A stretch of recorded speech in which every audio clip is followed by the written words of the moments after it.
આવેદનપત્ર આપવા પહોંચેલા મુસ્લિમ સમાજના આગેવાનોએ જણાવ્યું હતું કે ભારત દેશ સદીઓથી વિવિધતામાં એકતા અને ભાઈચારાની સંસ્કૃતિ ધરાવે છે.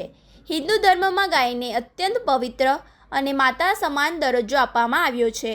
હિન્દુ ભાઈઓની આ આસ્થા અને લાગણીઓને માન આપીને દેશમાં શાંતિ, અમન અને સૌહાર્દનું વાતાવરણ વધુ મજબૂત બને તે હેતુથી ગાયને સત્તાવાર રીતે રાષ્ટ્રીય માતા ઘોષિત કરવી જોઈએ.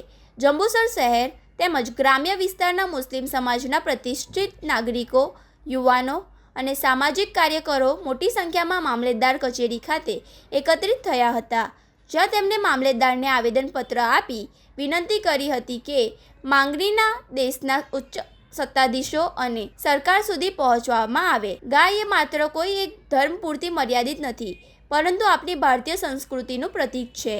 તેને રાષ્ટ્રીય માતાનો દરજ્જો મળવાથી દેશમાં કોમી એકતા વધુ મજબૂત થશે.